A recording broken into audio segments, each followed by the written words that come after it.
이제 이렇게 보셔야 돼요.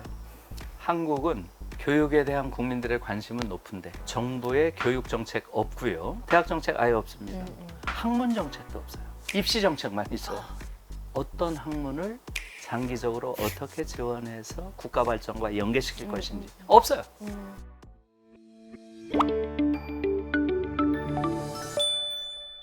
한국에서 성숙한 엘리트가 없는 이유는 개인의 문제가 아니에요. 잘못된 교육이 네. 그러한 존재가 불가능하게 만든 거죠.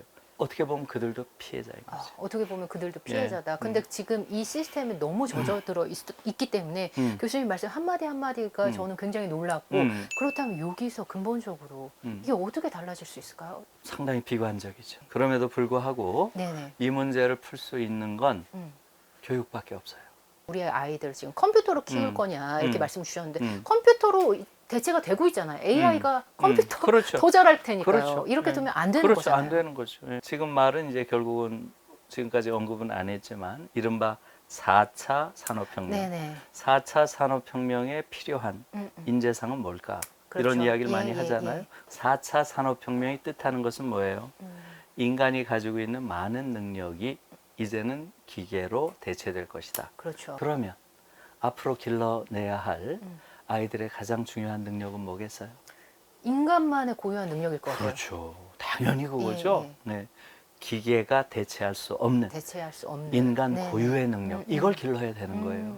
그런데 우리는 지금도 아까 말한 것처럼 기계가 채점하는 네. 완전히 이거는 기계로 100% 대체되는 이러한 능력이라고 가르쳐요. 안 되는 거죠. 그래서 대체가 불가능한 능력 뭐겠어요? 제일 중요한 게 사유 능력이죠. 사유하는 능력. 특히 비판적 사유 능력, 비판적 사유 능력. 창조적 사유 능력. 네네. 이것은 기계가 대체할 수 없어요. 또 중요한 게 뭐겠어요? 공감 능력이에요. 아, 네. 공감 능력. 타인을 공감하는 능력. 소통하고. 그렇죠. 네. 소통, 공감하는 능력. 이것처럼 중요한 게 없어요. 이것을 한국 아이들은 거의 갖추질 못하고 있어요. 네. 경쟁 교육이 공감 능력을 빼앗아 버리고 있고요. 지식 교육이 사유 능력을 빼앗아 버리고 있어요. 그러고 있죠. 그래서 완전히 거꾸로 가는 어. 시대착오적인 교육을 아이들에게 지금 시키고 있는 거죠. 예. 그렇다면 지금 입시 교육이 다 그렇게 이루어지고 있잖아요. 그렇죠. 입시부터 없애야 될까요, 교수님? 완전히 다 없어요. 없애야 돼. 완전히 다 없어요. 그래서 저는 우리 부모님 네, 깜짝 놀라실 텐데. 그렇죠. 예, 예. 저는 기본적으로 한국 교육은 교육이 아니라고 보고요. 제 식으로 표현을 하면 한국 교육은 뭐 적당히 빨았을 수가 없어요. 통째로 버리고 완전히 새로 시작해야 돼요. 그래서 저는 교육 개혁이란 말을 안 해요. 네. 교육 혁명. 혁명. 예. 일부를 바꾸는 것으로는 되지 않는다. 교수님 근데 하는 거예요. 일부를 이제 전체적으로 바꾼다면 엄두가 안 날 수도 있잖아요. 어디서부터 어떻게. 근데 조금이라도 이제 조금씩 변화하면 예. 그래도 부모님들이 이거에 대해서 더 자각할 수도 있는 거거든요. 아니에요. 조금씩 변할 수가 없어요. 없어요. 왜냐하면 원칙 문제이기 때문에 그래요. 네. 근본 원칙. 네, 네. 지금 한국은 근본 원칙에 있어서 교육이 아닌 걸 네. 교육이라고 부르고 있다는 거죠. 그래서 제가 그럼 구체적으로 뭘 하자는 거냐 이렇게 얘기를 하면 네. 저는 이제 세 가지를 세 가지. 없애야 된다고 계속 주장하고 있어요. 첫째, 대학 입학 시험을 없애라. 입시를 없애라. 두 번째, 대학 서열 체제를 없애라. 대학 평준화하라는 거죠. 예. 세 번째, 대학 등록금을 없애라. 이 세 가지를 없애면 비로소 한국 교육이 정상화된다. 이 이야기를 지난번에는 총리 공간에서 한번 한 적이 있어요. 그 당시에 유은혜 교육부 장관? 장관을 예, 예. 배석시켜 놨더라고요. 네네. 그래서 아이고 잘 걸렸다. 이걸 교육이라고 하고 지금은 앉아 아니시지만. 있냐? 이게 문제라는 것 자체에 대한 생각이 없어요. 그래서 굉장히 세게 좀 비판했습니다. 제가 모교 대화, 김누리하고 모교 대화하면 네네. 그때 그 장면이 나와요. 네네. 제가 그러면 뭘 어떻게 하자는 거냐? 이 세 가지를 없애라. 이 네. 얘기를 했더니 그 당시에 한 20분 정도 전문가가 와 있었던 것 같아요. 예. 분위기 어땠을 것 같아요? 싸했을 것 같은데요. 상당히 안 좋았습니다. 예. 예. 그래서 제가 그렇게 얘기를 했습니다. 예. 지금 여러분들이 제 이야기를 듣고 좀 놀라신 것 같은데 예. 저는 몽상가도 아니고 이상주의자 아닙니다. 제가 말한 건 이상이 아니고 일상입니다. 유럽에선 매일매일 이루어지고 있는 일이에요. 네네. 유럽에서 대학 입학 시험이 있는 나라 어디 있어요? 다 고등학교 졸업 시험만 봐요. 졸업 시험이죠. 고등학교 졸업 시험. 그게 독일은 아비투어고요. 그렇죠. 예, 예. 이 아비투어는 90%가 붙어요. 90%. 거의 대부분이 다 붙어요. 그리고 생각을 묻는 시험이죠. 우리랑 그렇죠. 많이 다르죠. 네, 많이 다르죠. 완전히 다른 거예요. 네. 네 생각은 뭐냐? 전부 이 문제예요. 그리고 5시간을 줘요. 이게 더 중요해요. 5시간. 만약에 우리 현실에서 지금 대입, 입시, 이 음. 수능을 없애고 그렇게 적용한다면 어떤 그렇게 일이- 가야죠. 궁극적으로. 그렇게 가야 당연히. 되세요? 예, 예. 그런 시험을 보려면 아이들이 어떻게 해야 되겠어요? 일찍부터 그런 그렇죠. 교육을 받았어야 되겠죠. 늘 책을 읽고 예. 어마어마한 독서량이 없으면 한 줄도 못 쓰죠. 아까 우리 누가 얘기한 것처럼 자기 생각을 한 줄도 안 쓰고 대학 가는 이런 엉터리 대학 체제, 이것 때문에 우리 아이들의 정신세계가 너무나 빈곤한 거예요. 책 한 권 제대로 읽질 않고 들어와요. 독일 아이들은 대학 입학 시험이 없지만 고등학교 졸업 시험만 보지만 네. 그 졸업 시험이 네 생각은 뭐야? 어. 그러니까 자기 생각이 없으면 대학에 가서 공부할 수 없는 거죠. 당연히. 네. 90% 넘으면 원하는 대학에 가는 거죠. 그렇죠. 그래서 그것도 이제 낯설어요. 90% 이상이 붙는데요. 90% 이상이. 근데 이 아비투어에 붙으면 네. 그 다음에 이 권리라는 건 대단한 거예요. 원하는 대학, 예. 원하는 학과를, 예. 심지어 원하는 때에 갈 수 있어요. 이 3가지 권리를 갖습니다. 아비투어에 붙으면. 이게 어떻게 가능할까? 이거 우리로선 상상할 수 상상할 없는 수 거죠. 없죠. 상상할 수 없는. 그좀 다 서울대 예. 갈 것 같아요. 우리 이렇게 하면요. 아니 그러니까. 예. 그러니까 거긴 서울대라는 게 아예 없죠. 없잖아요. 독일은 95%가 국립대학이고요. 이 모든 대학이 평준화되어 있어요. 예. 모든 대학. 예. 예. 그러니까 그 얘기는 뭐예요? 학생들이 이 대학을 다니다가 아이고 나는 저 대학 가고 싶어 하면 얼마든지 옮겨 다닐 수가 그리고 있어요. 전과도 가능하고. 물론이죠. 과 바꾸는 건 뭐 너무나 당연하고요. 네네. 그러니까 모든 원하는 공부를 자기가 선택해서 할 수 있게 다 열어놓은 거예요. 네. 결국은 대학에 들어가서 자기가 정말 하고자 하는 것을 하는 거죠. 졸업은 어려운가요? 졸업은 어렵죠. 졸업은 당연히 어려워요? 어렵죠. 아. 그 학문에서 요구하는 그 수준을 해야 졸업하는 거죠. 우리는 반대잖아요. 네, 입학이 그렇죠. 어렵고 그렇죠. 졸업은 너무 쉽잖아요. 우리는 졸업을 너무 쉽게 너무 해놨죠. 쉽죠. 저는 유럽식으로 가야 된다는 거죠.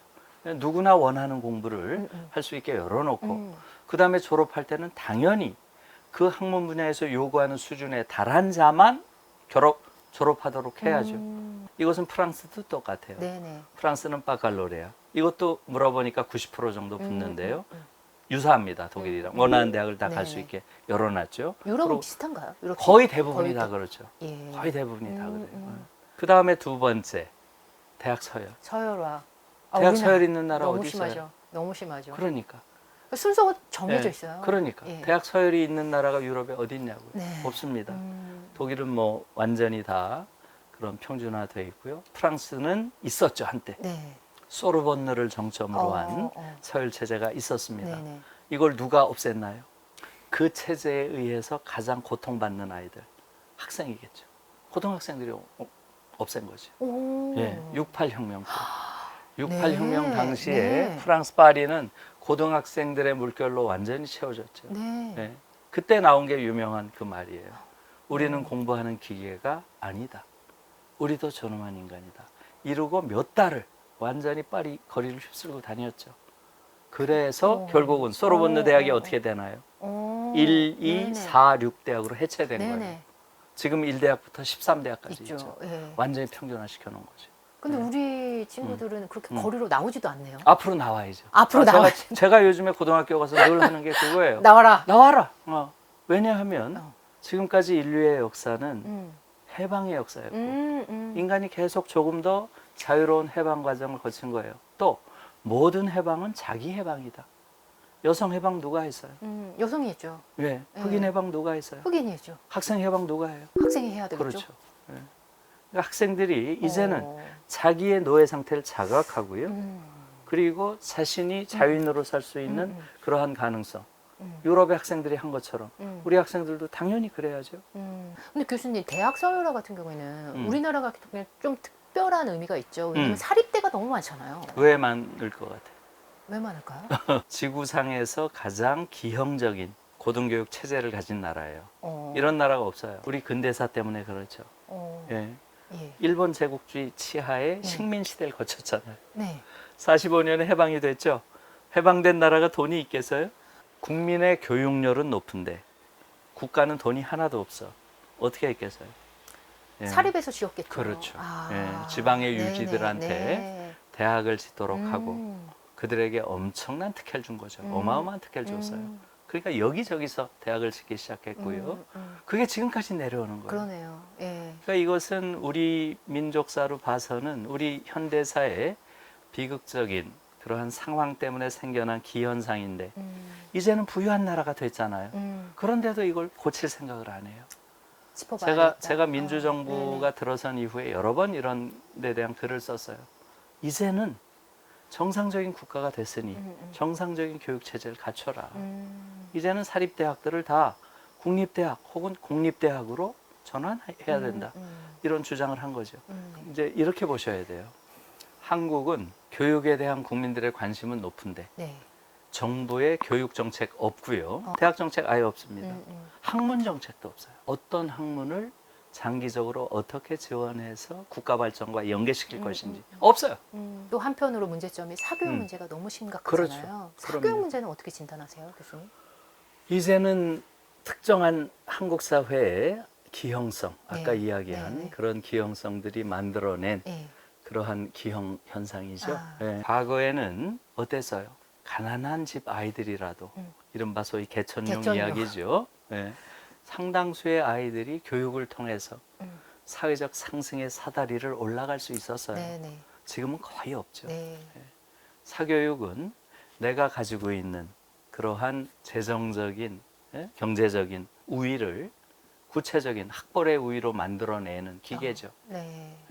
그래서 대물림되고 사교육을 있고. 통해서 아, 네네. 말하자면 음. 부모의 계급적인 사회적인 위상이 완전히 대물림되고 있고요. 네. 이것이 한국 사회의 너무나 큰 문제죠. 지금 한국은 사교육 시장이라고 하는 아주 기형적인 교육 매체죠. 그런 걸 통해서 학력 계급 사회로 전환해 버렸죠. 그래서 지금 심지어 한국 사회는 사실상 현대판 세습 귀족정 같이 돼버렸죠. 네네. 그 역할을 하는 이 세습의 과정에 역할을 하는 중요한 게 지금 사교육이고요. 그래서 정상적인 공교육이 활성화돼서 이제는 사교육이 사라지는 그러한 시대가 당연히 와야 되고요. 또 사교육에 종사했던 분들은 다른 방식으로 한국 사회에 의미 있게 기여할 수 있죠. 사실 지식인들이 굉장히 많은데. 그렇죠. 예. 얼마든지 다른 네. 영역에서 그들이 가지고 있는 그런 지적인 역량이나 또는 도덕적인 역량 이런 걸 통해서 한국 사회에 크게 기여할 수 있죠. 교수님이 짚어주신 이 세 개를 저희가 노력하고 개혁하려고 한다면 이게 점점 내려올까요? 초중고로? 지금 이제 그게 가장 심한 곳이 한국, 또 일본도 그렇게 심하진 않아요. 네네. 미국이 심하죠. 하버드, 예일, 스탠포드, 프린스턴 이런 식으로 내려오죠. 지금 미국도 그걸 고쳐야 된다. 미국도 이런 류의 그러한 대학 서열 체제 혹은 능력주의 경쟁 교육 이것이 미국 사회를 망치고 있다. 나타나고 있어요. 이런 주장을 하는 게 바로 마이클 샌델이에요. 네. 마이클 샌델의 공정하다는 착각. 네네. 그 책의 핵심 내용이 이거예요. 미국 사회를 지금처럼 이런 야만 사회로 전락시킨 것은 능력주의 경쟁 교육이다. 그렇기 때문에 샌델도 나와 똑같은 얘기를 맞습니다. 하고 있어요. 입시 그래서 없애고 추첨으로 그렇죠. 해달라고 하더라고요. 깜짝 놀랐어요. 예, 제가 저도요. 그 주장을 막 하고 있는데 미국에서 샌델이 똑같은 이야기를 하니까 문제의식이 있으니까 그렇겠죠. 그렇죠. 예, 예, 예. 어떻게 제 강연을 봤을 리가 없잖아요. 근데 누가 해석해줬나 봐요. 거의 똑같은 얘기를 하고 있어요. 예. 미국 문제도 결국은 이런 능력주의 경쟁 교육의 문제고 이것을 해결하기 위해서는 대학 입학 시험 없애고 대학의 자격 시험 정도를 보고 여기에 합격한 아이들은 큰 네. 차이 없다. 예. 그러니 그들을 추첨에 의해서 대학을 배정하자. 이렇게 해서 엘리트 대학 체제를 없애자. 이게 샌델의 이야기거든요. 맞습니다. 예. 너무나 똑같은 얘기예요. 그래서 미국에서조차 어떻게 저런 말이 나오지? 네네. 이것은 일종의 시대 정신이 아닌가? 어, 저는 그런 생각을 좀 하고 있습니다. 점점 더 같은 의견들이 그렇죠. 모아질 것이다. 그렇죠. 예. 예. 그 다음에 세 번째 대학 등록금. 등록금을 없애는 문제는 그것은 사실은 제일 쉬운 문제예요. 네. 예. 네. 그것은 권력자가 결심만 하면 지금 당장 할 수 있어요. 맞습니다. 내일이라도 할 수 있어요. 어, 많은 돈이 드는 것도 아니에요. 네. 지금 대충 추정하면 6조에서 10조 정도로 추정돼요. 네네. 지금 그건 우리나라 입장에선 큰 돈이 아니에요. 네. 우리는 지금 어마어마하게 부유한 나라가 돼 있고요. 네. 예. 그러니까 이것은 권력자가 결심만 하면 내일부터라도 할 수 있어요. 교수님, 근데 대학 등록금 같은 경우에는 대학 등록금이 없어진다고 하더라도 이 지금의 입시 경쟁까지 연결이 될까요? 이 부분이? 이건 이제 굉장히 중요한 네. 사회적 정의와 관련된 문제예요. 아, 네. 그러니까 대학 등록금이 있느냐 없느냐 하는 문제는 그냥 기술적인 문제가 아니에요. 그 뒤에는 네. 대학을 어떻게 보느냐 하는 일종의 대학관 또는 대학에 대한 철학, 네. 이것이 배후에 있는 거예요. 자, 미국 같은 경우는 대학을 어떻게 보나요? 기본적으로 고등교육을 교육 시장에서 구매하는 상품이라고 생각해요. 네네. 예. 그래서 미국 대학의 서열이라고 하는 것은 그대로 등록금의 서열이에요. 맞습니다. 예. 예, 예. 하버드가 제일 비싸. 6만 불, 뭐 6만 5천, 맞습니다. 예일이 네네. 6만 예, 3천, 무슨 프린스턴 6만 1천, 뭐 스탠퍼드 비슷하죠. 다 6만대, 6만대 이렇게 쭉 내려옵니다. 그것에 대해서 미국인들은 어떻게 생각하나요? 그걸 정의라고 예, 생각해요. 이의 제기를 안 하는 것 같아요. 아무도 이의 제기 안 하죠. 예. 예. 뭐라고 생각을 해요? 내 돈 가지고 어. 내 아이에게 좋은 교육을 시키겠다는데 뭐 잘못된 거 있어? 이게 미국식 정의관이에요. 네. 다시 말하면 시장주의적 정의관이죠. 유럽에서는 어떻게 보나요? 교육을? 그렇게 안 보이죠. 그렇게 안 보죠. 예. 유럽에서는 교육을 이렇게 봐요. 결국은 좋은 사회라고 하는 것은 그 사회의 모든 구성원이 자유와 평등을 누리는 사회예요. 네. 그렇겠죠? 네네. 그게 근대의 선각자들이 가졌던 꿈이에요. 근대 사회가 이렇게 갈 수 있겠다. 자유, 평등, 박애. 우리가 다 알고 있죠? 그게 바로 그 얘기예요. 네. 그런데 현실적으로는 평등한 사회를 만드는 건 쉽지 않았죠. 결과적으로 모두가 평등하게 사는 사회, 그런 사회에 대한 실험은 있었어요, 몇 번. 네. 그러나 실패했죠. 말하자면 무슨 그냥 단순한 노동을 하는 사람과 대학 선생과 의사와 변호사가 다 같은 거의 비슷한 수준의 임금을 받고 사는 그러한 사회. 그러한 사회도 사실 괜찮은 사회죠. 그러나 그것을 인간이 실현하지 못했어요, 역사적으로. 그러나 네. 그러한 결과의 평등을 실현하는 것은 인간이 지금까지 해보지 못했으나 최소한 기회는 평등해야 됩니다. 기회는. 그게 국가가 할 일이다. 그리고 기회 평등을 보장하는 가장 중요한 그러한 조건은 뭐겠어요? 교육이죠. 고등교육이죠. 고등교육. 네네. 고등교육까지 누구나 어느 집안에 태어난 아이들 고등교육까지 다 자기가 원하는 걸 다 할 수 있도록 국가가 조건을 마련해 주는 것, 이것이 국가로서 해야 될 최소한이다. 이렇게 생각하는 거예요. 네. 그래서 독일에서는 등록금이 없는 거죠. 예? 그런 원리에서 기회를 교육을 기본적으로 권리로 규정하고 있어요. 권리. 네네. 모든 국민은 균등하게 교육받을 권리를 갖는다. 대학을 상품으로 볼 것인지 권리로 볼 것인지 이건 완전히 다른 거죠. 완전히 그런데 다르겠죠. 그렇죠. 예. 지금 대한민국은 뭐로 볼까요? 상품으로 볼까요? 권리로 볼까요? 상품도 아닌 것 같아요. 교육을 뭐로 볼까요? 우리나라는 지금 예. 이미 임시정부 건국 강령에서부터 예. 너무나 훌륭한 어. 그러한 규정을 가지고 있어요. 그래요? 임시정부에서부터 네. 조소왕 선생, 음. 조소왕 선생이 정말 훌륭한 분이죠. 조소왕 선생이 삼균주의라는 걸 했는데 이 삼균주의라는 게 정치균등. 그래서 보통 선거를 이미 임시정부 때부터 강령으로 가지고 있었고요. 경제균등. 이것은 기업이 내는 경제적인 이익을 노동자와 사용자가 균등하게 분배해야 한다. 대단한 이야기죠. 네, 네. 그 다음에 세 번째가 교육균등이에요. 우리는 이미 이 공국 강령에서부터 예. 임시정부 예. 굉장히 훌륭한 걸 가지고 있었던 거예요. 여기서 교육균등의 핵심 내용이 뭔지 아세요? 모든 국민은 예. 균등하게 교육받을 권리를 갖는다. 권리예요, 우리도. 그렇게 규정을 해서요. 이건 이미 유럽에서 나온 그런 사상을 우리 선각자들이 다 알고 있었다는 거죠. 이것이 1948년 재헌의회, 재헌헌법에 들어갑니다. 분명한 것은 균등한 교육의 권리, 이것을 이미 임시정부 때부터 우리는 가지고 있었던 것이다. 그러니까 우리는 고등교육을 시장에서 내 돈 내고 사는 게 아니고 아니네요. 당연한 권리로 누릴 그러한 법적 근거를 가지고 있다. 네, 오늘 김누리 교수님의 말씀이 우리 교육이 그동안 놓쳤던 부분 짚어주시는 시간으로 다가온 것 같습니다. 장시간 함께해 주셔서 감사합니다. 예, 고맙습니다. 예.